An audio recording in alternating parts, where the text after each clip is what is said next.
pada waktu itu ada perbincangan antara orang Yahudi dan perempuan Samaria. Orang Yahudi itu bernama Yeshua.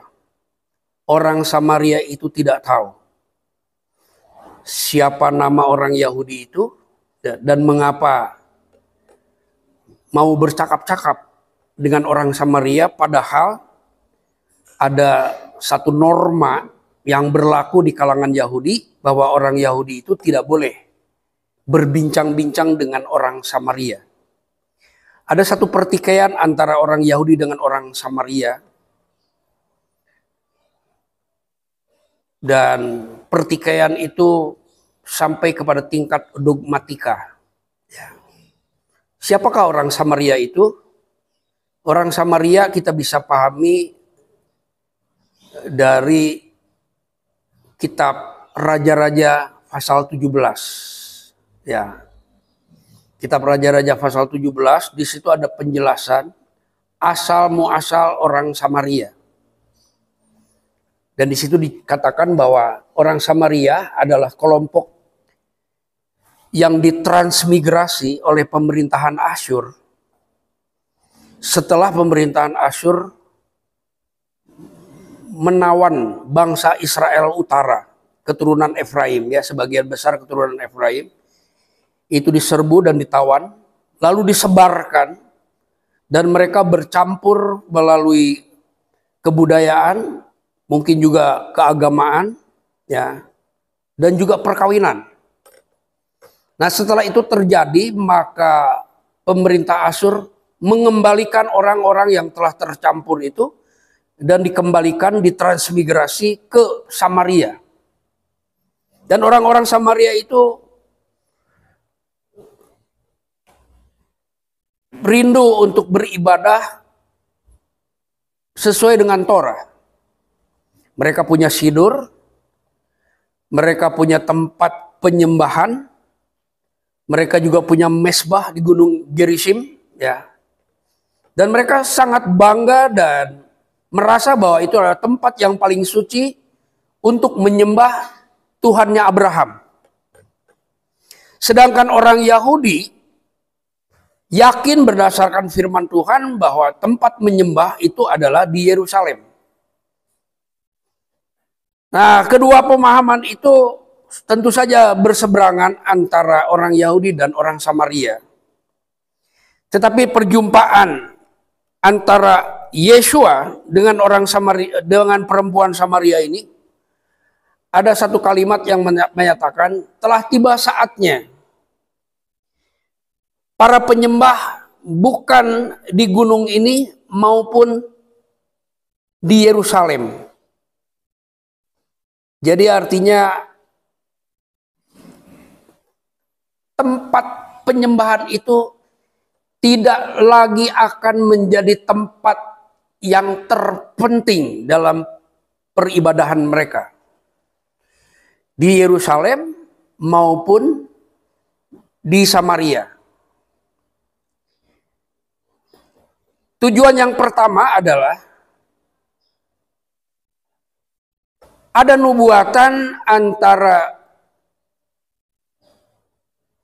Israel Yehuda dan Israel Efraim. Jadi persekutuan dengan orang-orang Yehuda dan persekutuan dengan orang-orang Efraim, ya. Karena Israel itu terbelah dua, dan itu menjadi dua bangsa, dua kerajaan, dua entitas, dan dua pemahaman yang berbeda yang kemudian mengalami perpecahan-perpecahan yang makin kompleks, ya. Nah, jadi di dalam Yohanes pasal 4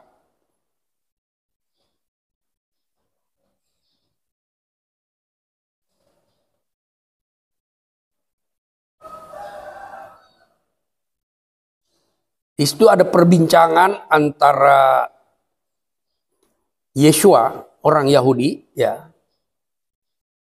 Perempuan itu benar-benar tahu bahwa itu adalah pria orang Yahudi, ya, pria Yahudi. Dan Yesua juga tahu bahwa wanita itu adalah perempuan Samaria. Orang Yahudi dan orang Samaria berpegang kepada Torah. Walaupun mungkin pemahamannya agak ada perbedaan-perbedaan di area tertentu ya.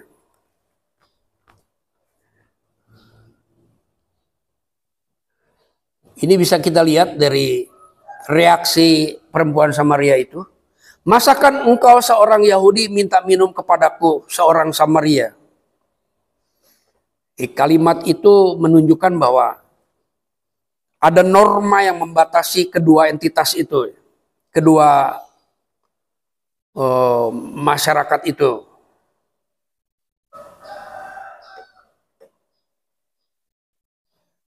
Lalu di ayat yang ke-11 di Yohanes 4,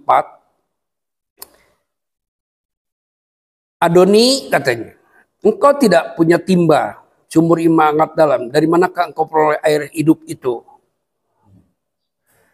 Apakah engkau lebih besar dari bapak kami Yakub? Nah, perempuan Samaria ini mengklaim bahwa Yakub adalah bapak mereka.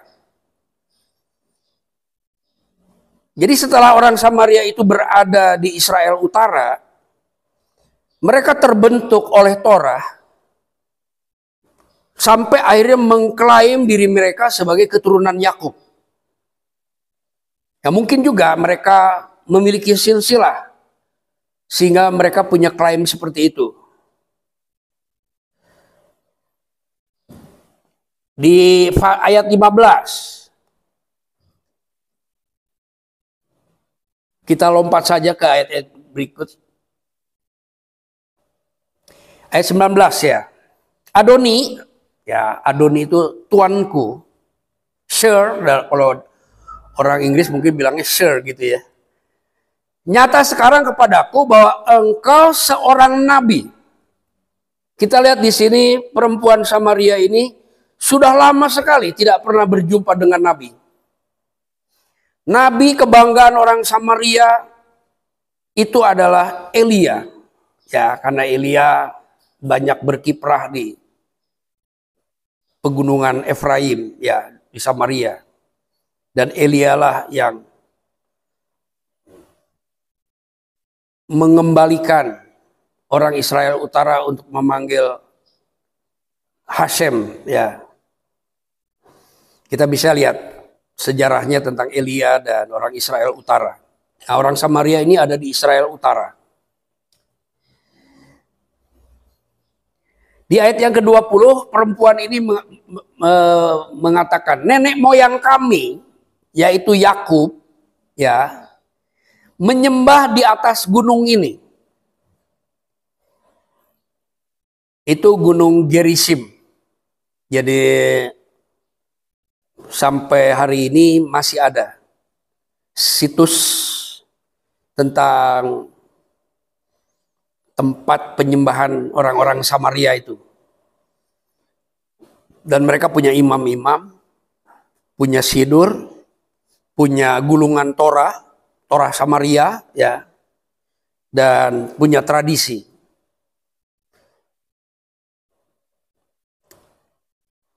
Tetapi kamu katakan, ya, kamu orang-orang Yahudi mengatakan bahwa Yerusalemlah tempat orang menyembah. Jadi perempuan Samaria ini mungkin dirundung kebingungan yang sangat panjang ya. Mau menyembah di Yerusalem sesuai dengan kitab suci, tetapi orang Yahudi mencegahnya. Karena orang Samaria itu dianggap goyim, ya, dianggap bangsa lain. Karena pernah orang Samaria itu dinyatakan sebagai lo-ami. Ya, di kitab Hosea itu ada kata lo-ami. Lo-ruhamah. Artinya status sebagai umat itu sudah dinyatakan hilang. Ya. Lo-ami itu bukan umatku, bukan umat Hashem. Lo-ruhama itu bukan mendapatkan rahmat. Artinya tidak ada rahmat lagi yang Israel, ya. Nah, jadi orang Yahudi sangat fanatik sampai hari ini bahwa Yerusalemlah satu-satunya tempat menyembah. Dan itu tempat yang sangat penting. Dan dijaga dengan nyawa, dijaga dengan persenjataan yang canggih. Tetapi di dalam Yesua ada yang jauh lebih penting dari konsep itu, ya, yaitu kita bisa lihat di ayat-ayat berikut. Kata Yesua kepada perempuan itu, "Percayalah kepadaku, hai perempuan, ya, hai perempuan Samaria, saatnya akan tiba." Jadi abad pertama itu saatnya sudah terjadi. Saatnya akan tiba bahwa kamu, ya, kamu orang Samaria akan menyembah Bapa bukan di gunung ini dan bukan juga di Yerusalem. Artinya ada dimensi yang jauh lebih penting dan lebih tinggi dari gunung Samaria, dari gunung Gerizim, maupun dari gunung Moria. Ya, kedengaran bagi orang-orang yang tidak percaya Yesua ini sesuatu yang dianggap asing, ya, atau dianggap aneh. Tapi Yesua mengatakan seperti itu.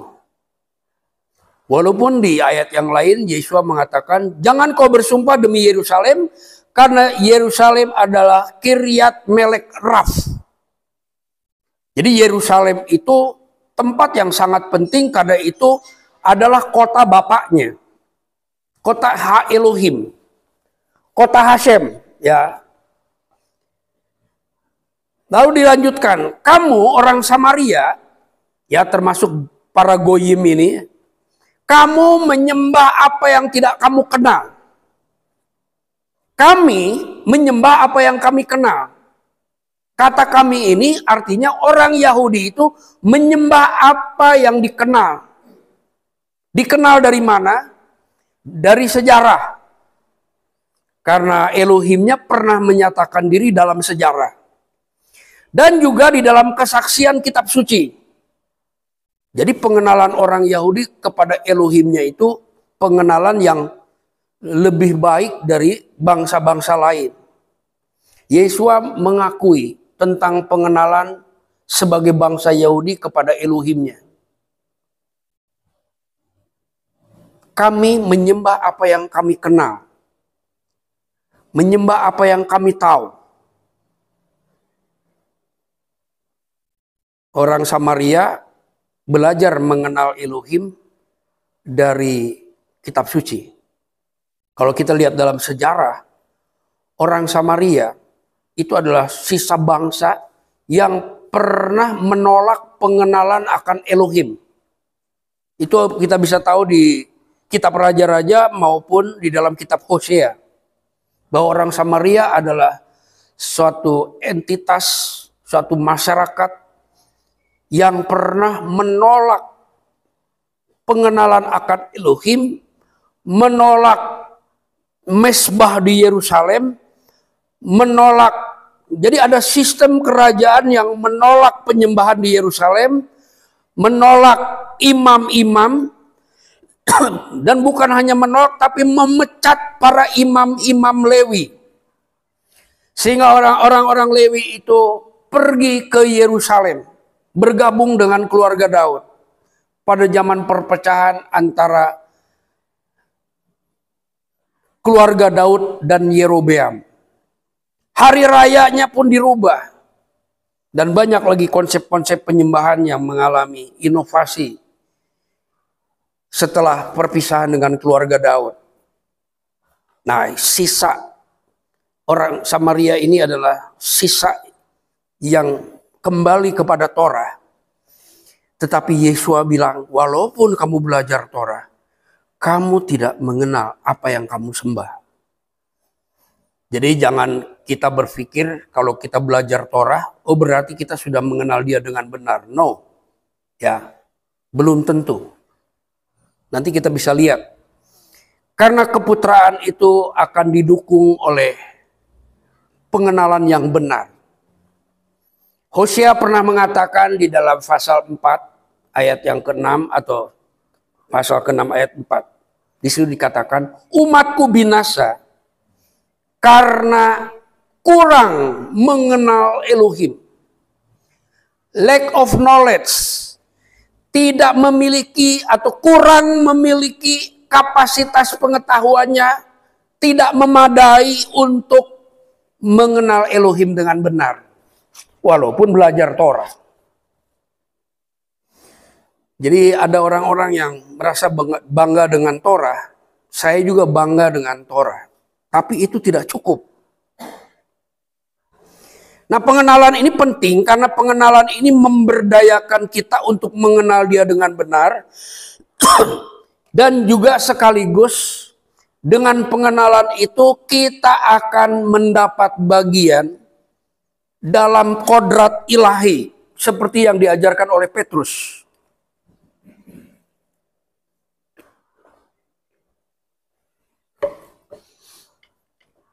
Kita bisa baca bahwa pengenalan itu akan membawa kita kepada kualitas manusia yang memiliki kodrat ilahi, divine nature, ya. Kira-kira begitu ya bahasanya. Saya nggak pandai bahasa Inggris.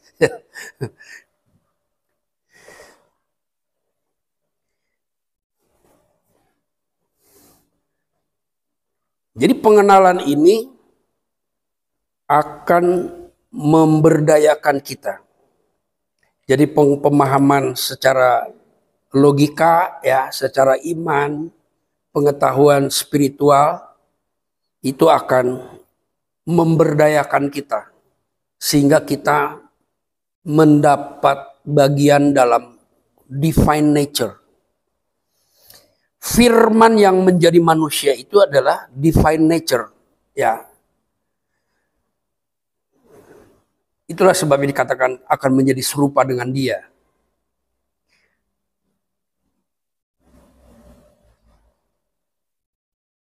Jadi untuk mengenal dengan Dia dengan benar, itu kita membutuhkan suatu penyataan dari Dia. Kita tidak punya kuasa untuk menjangkau, memahami tentang Dia. Kalau Dia tidak menyatakan dirinya kepada kita.